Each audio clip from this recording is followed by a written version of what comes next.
Assalamualaikum warahmatullahi wabarakatuh. Halo teman-teman, gimana kabarnya? Semoga kalian sehat selalu ya.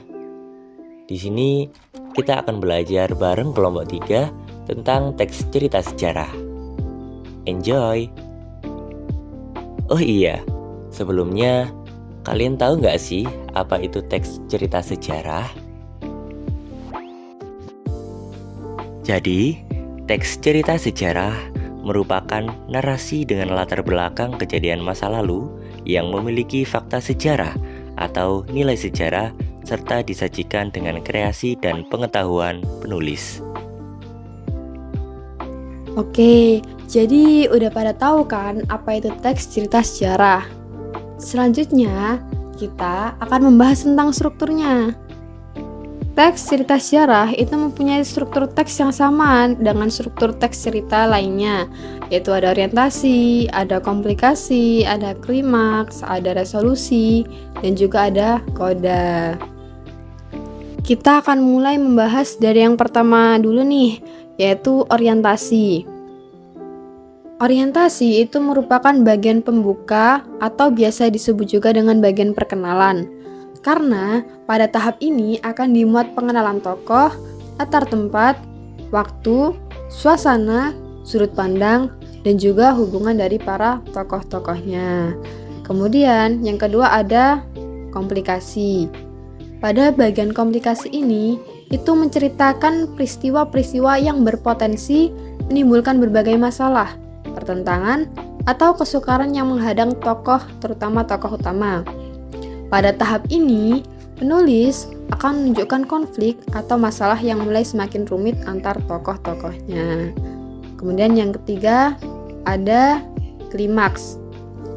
Nah, klimaks inilah merupakan bagian cerita yang paling mendebarkan, menghebohkan, dan juga memuncak dari konfliknya. Di dalamnya itu berisi pertikaian atau peristiwa-peristiwa lainnya yang dihadapi oleh para tokoh-tokohnya. Pada bagian ini pula ditentukan perubahan nasib beberapa tokohnya. Selanjutnya, yang keempat, yaitu ada resolusi atau penyelesaian konflik. Jadi setelah pembaca dibuat heboh dengan memuncaknya konflik, tentu saja harus ada penyelesaian atau resolusi. Nah, di bagian inilah penulis menceritakan akhir dari suatu masalah atau tahap penyelesaiannya. Kemudian yang terakhir yaitu ada koda. Teman-teman, koda ini bersifat opsional nih. Jadi, tidak semua teks cerita sejarah memiliki koda. Koda merupakan penutup dari sebuah teks cerita yang berisikan komentar atau kesimpulan dari cerita tersebut.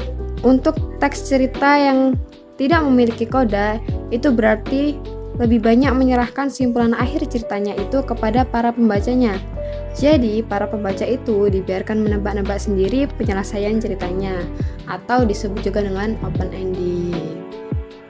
Jadi, udah nih, kita udah selesai buat bahas struktur-strukturnya. Selanjutnya, kita akan membahas tentang kaidah kebahasaan dari teks cerita sejarah. Nah, kaidah kebahasaan pada teks cerita sejarah itu ada apa aja sih? Yang pertama, yaitu menggunakan kalimat bermakna lampau. Kalimat ini ditandai dengan kata-kata yang menyatakan bahwa kalimat tersebut sudah selesai atau telah dikerjakan. Biasanya ditandai dengan penggunaan kata telah, sudah, terbukti, dan lain-lain. Contoh penggunaan kalimat ini yaitu prajurit-prajurit yang diperintahkan membersihkan gedung bekas asrama telah menyelesaikan tugasnya. Selanjutnya yaitu penggunaan kata yang menyatakan urutan waktu. Kalimat yang mengandung kata yang menyatakan urutan waktu ini biasanya menggunakan konjungsi kronologis atau temporal. Biasanya ditandai dengan sejak saat itu, setelah itu, mula-mula, dan kemudian. Contoh penggunaan kata ini yaitu mula-mula pertikaian berkisar pada kelakuan Trenggono yang begitu sampai hati membunuh abangnya sendiri, kemudian diperkuat. Selanjutnya yaitu penggunaan kalimat tak langsung. Penggunaan kalimat ini sebagai upaya untuk menceritakan tuturan seorang tokoh oleh pengarang. Biasanya ditandai dengan penggunaan kata mengatakan bahwa, menceritakan tentang, menurut, mengungkapkan, menanyakan, menyatakan, atau menuturkan. Contoh penggunaan kalimat tak langsung ini yaitu Ryung Samudra menyatakan bahwa ia masih bingung dengan semua penjelasan Kendit Galih tentang masalah itu. Selanjutnya yaitu penggunaan kata kerja mental. Penggunaan kata kerja ini merupakan jenis kata kerja yang mengekspresikan respon atau sikap seseorang terhadap suatu tindakan, keberadaan, atau pengalaman. Kata kerja mental juga disebut sebagai verba tingkah laku atau kata kerja behavioral yang menggambarkan perilaku atau tindakan seseorang ketika menghadapi keadaan tertentu. Kata kerja ini menyatakan sesuatu yang dipikirkan atau dirasakan oleh tokoh. Contoh penggunaan kata kerja ini yaitu jawaban itu mengecewakan para musafir. Selanjutnya yaitu penggunaan kata kerja material. Kata kerja material ini adalah kata kerja yang digunakan untuk menunjukkan perbuatan fisik atau peristiwa. Kata kerja ini menunjukkan subjek-subjek melakukan sesuatu perbuatan. Karena perbuatannya bersifat material sehingga dapat dilihat atau kasat mata. Kata-kata yang digunakan biasanya seperti berlari, menulis, melempar, tersenyum, menangis, dan banyak sebagainya. Contoh penggunaan kata kerja material ini yaitu ia telah melihat banyak botol dan benda-benda di sekitarnya. Selanjutnya yaitu penggunaan kalimat langsung. Penggunaan kalimat ini ditandai banyaknya kalimat langsung atau adanya sebuah dialog. Contoh, mana surat itu? Apakah kamu juga merasakan hal yang berbeda pada ibu itu? Selanjutnya yaitu penggunaan kata sifat untuk menggambarkan tokoh, tempat, atau peristiwa. Contoh kata sifat yang menggambarkan tokoh yaitu pintar, rajin, usil, dan lain-lain. Sementara kata sifat yang menggambarkan tempat yaitu bersih, kumuh, kotor, dan lain-lain. Juga ada kata sifat yang menggambarkan peristiwa seperti gelisah, khawatir, gembira, sedih, dan lain-lain. Selain penggunaan kaidah kebahasaan yang telah disebutkan, teks cerita sejarah juga biasanya menggunakan majas perbandingan, majas penegasan, dan juga majas pertentangan. Nilai-nilai yang ada dalam teks cerita sejarah. 1. Nilai agama. Nilai agama adalah nilai-nilai yang ada di dalam karya sastra dan berkaitan dengan kehidupan manusia. Agama apapun tidak disebutkan secara spesifik. Contoh kutipan teks cerita sejarah yang mengandung nilai agama. Kala itu, tahun 1309, segenap rakyat berkumpul di alun-alun. Semua berdoa apapun warna agamanya, apakah Siwa, Buddha, maupun Hindu. Semua perhatian ditujukan dalam satu pandang, ke Purwakarta yang tak dijaga dengan ketat. Segenap prajurit bersikap sangat ramah kepada siapapun karena mereka demikian sikap keseharian mereka. Lebih dari itu, segenap panitia prajurit merasakan gejolak yang sama oleh duka yang mendalam atas sakit yang diderita Kertarajasa Jayawardana. Nilai agama dalam kutipan teks di atas adalah aktivitas rakyat yang berasal dari semua kalangan bersama-sama mendoakan Kertarajasa Jayawardana yang tengah sakit. 2. Nilai budaya. Nilai budaya adalah nilai-nilai yang termuat dalam sebuah karya sastra dan berkaitan dengan kehidupan masyarakat, peradaban, maupun kebudayaannya. Contoh kutipan teks cerita sejarah yang memuat nilai budaya sebagai berikut. Dan bila orang mendarat dari pelayaran, entah dari jauh, entahlah dekat, ia akan berhenti di satu tempat beberapa puluh langkah dari dermaga. ia akan mengangkat sembah di hadapannya berdiri Sela Baginda. Sebuah tugu batu berpahat dengan prasasti peninggalan Sri Erlangga. Bila ia meneruskan langkahnya, semua saja jalanan yang dilaluinya, jalan ekonomi sekaligus militer. Ia akan selalu berpapasan dengan pribumi yang berjalan tenang tanpa gegas, sekalipun di bawah matahari terik.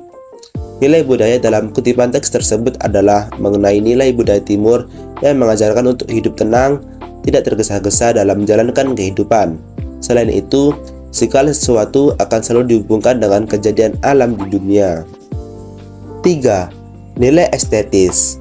Nilai estetis adalah nilai yang termuat pada teks cerita sejarah dan berkaitan dengan keindahan teknik yang digunakan oleh penulis dalam menyajikan ceritanya. Nilai estetis ini bersifat relatif, sehingga keindahan yang dilihat oleh satu orang dengan orang lain dapat berbeda. 4. Nilai moral atau nilai etik. Nilai moral adalah nilai yang termuat dalam teks cerita sejarah dan berkaitan dengan ajaran mengenai akhlak budi pekerti manusia dalam kehidupan sehari-hari. Contoh kutipan teks cerita sejarah yang memuat nilai moral atau nilai etik. Juga Sang Adipati Tuban Arya Temenggung Wilwatikta tidak bebas dari ketentuan Mahadewa. Sang Hyang Widi merestui barang siapa yang memiliki kebenaran dalam hatinya, jangan khawatir kepala desa. Kurang tepat jawabanku. Kiranya ketakutan selalu menjadi bagian dari mereka yang tidak mau menegakkan keadilan. Kejahatan selalu jadi bagian dari mereka yang mengingkari kebenaran, maka melanggar keadilan. Dua-duanya busuk, dua-duanya sumber keonaran di bumi ini. Dan ia teruskan nasihatnya tentang kebenaran dan keadilan dari kedudukannya di tengah-tengah masyarakat dan para dewa. Nilai moral yang termuat dalam kutipan tersebut adalah mengenai ketakutan untuk membela kebenaran, sehingga hal tersebut akan sama saja dengan melanggar kejahatan, sebab sama-sama melanggar keadilan. 5. Nilai sosial. Nilai sosial adalah nilai yang termuat dalam teks cerita sejarah dan berkaitan dengan tata pergaulan antara individu dalam kehidupan masyarakat. Contoh kutipan teks cerita sejarah yang memuat nilai sosial. Sebagian terbesar pengantar sumbangan pria, wanita, tua, dan muda menolak disuruh pulang. Mereka bermaksud mengantarkan sumbangan juga. Maka, jadilah dapur raksasa malam itu juga. Nilai sosial yang termuat dalam kutipan tersebut adalah kesediaan masyarakat untuk menyumbangkan tenaganya dan membantu apa saja yang sekiranya diperlukan dalam kegiatan masyarakat tersebut. Oh iya, kan ada tuh yang namanya teks sejarah dan teks cerita sejarah. Kira-kira mereka ini beda nggak ya? Dan kalau emang beda, apa aja sih perbedaannya? Nah, jadi teks sejarah dan teks cerita sejarah ini berbeda ya teman-teman. Kalian bisa lihat dulu teks sejarah dan teks cerita sejarah berikut ini. Oke, ini dia contoh dari teks sejarah. Teks proklamasi disusun oleh Soekarno, Hatta, dan Subarjo di rumah Laksamana Maeda pada tanggal 17 Agustus 1945 pukul 3 waktu Indonesia Barat. Setelah perumusan teks proklamasi selesai, teks kemudian diserahkan kepada Sayuti Melik untuk diketik. Setelah itu, teks ditandatangani kembali oleh I.R. Soekarno. Pembacaan teks proklamasi dilakukan pada tanggal 17 Agustus 1945 pukul 10 waktu Indonesia Barat di Jalan Pegangsaan Timur nomor 56 atau yang sekarang kerap dikenal sebagai Jalan Proklamasi nomor 5 Jakarta Pusat. Pembacaan teks proklamasi kemerdekaan diumumkan oleh B.M. Diah dan Yusuf Ronodipuro melalui radio, surat kabar, telegram, dan lisan. Pembacaan teks proklamasi kemerdekaan juga diabadikan oleh pewarta yang berwarna Franz dan Alex Mandor dari IPP HUS. Nah, itu tadi contoh dari teks sejarah. Selanjutnya, kita lihat yuk contoh teks cerita sejarah itu gimana sih? Ini dia contoh dari teks cerita sejarah. Namaku Sanum. Saat itu umurku masih sekitar 14 tahun. Tepat di tanggal 17 Agustus 1945, saat itu juga bertepatan dengan bulan Ramadan, sehingga aku, ayah, dan adikku keluar rumah dengan perut kosong karena kami sedang menjalankan ibadah puasa. Kami keluar rumah pukul 9 pagi, namun tidak seperti biasanya. Jalan-jalan di sekitar rumahku sepi dari lalu lalang warga. Sebenarnya aku merasa heran. Namun aku diam saja dan terus berjalan mengikuti ayahku. Ternyata ayahku membawa aku dan adikku ke sebuah rumah di Jalan Pegangsaan Timur nomor 56. Dari jauh saja sudah terlihat bahwa di sekeliling rumah bercat putih dengan sebuah tiang bendera dari bambu itu sudah ramai dipenuhi banyak orang. Nah, kalau itu tadi contoh dari teks cerita sejarah. Gimana? Teman-teman udah pada tahu dong dari teks sejarah dan teks cerita sejarah yang sudah dibacakan tadi? Kira-kira bedanya apa ya? Oke, ini dia tabel perbedaan antara teks sejarah dan teks cerita sejarah. Yang pertama, di dalam teks sejarah tokohnya benar-benar ada ya teman-teman. Kalau di contoh tadi itu tokohnya ada Soekarno, Hatta, Subarjo, Laksamana Maeda, Sayuti Melik, B.M. Diah, dan Yusuf Ronodipuro. Sedangkan di teks cerita sejarah tokohnya belum tentu ada nih. Contohnya kayak si Sanum tadi, si Sanum ini belum tentu ada di kehidupan nyata loh. Yang kedua, di dalam teks sejarah alurnya merekonstruksi dari peristiwa sejarah. Sedangkan di teks cerita sejarah alurnya berdasarkan kreasi dari si pengarang. Jadi di teks cerita sejarah ini terdapat tambahan imajinasi sang pengarang ya teman-teman. Yang ketiga, di teks sejarah berisi tentang fakta sejarah. Jadi, teks sejarah berisi tentang sejarah yang benar-benar pernah terjadi. Sedangkan di teks cerita sejarah terdapat fakta sejarah namun tidak mengikat. Jadi, di dalam teks cerita sejarah ini tidak 100% isinya berisikan fakta teman-teman. Tentunya ada tambahan karangan dari sang pengarang. Perbedaan yang terakhir yaitu pada teks sejarah berfungsi sebagai ilmu kepengetahuan, sedangkan teks cerita sejarah berfungsi sebagai sarana hiburan karena bersifat sastra. Nah, itu tadi perbedaan antara teks sejarah dan teks cerita sejarah. Nah, gimana teman-teman pembahasan tentang materi teks sejarah tadi? Semoga teman-teman paham dan mengerti apa itu teks cerita sejarah dan seluruh aspek mengenai teks cerita sejarah. Nah, habis ini kita akan menunjukkan contoh teks cerita sejarah nih. Tunggu di video berikutnya ya.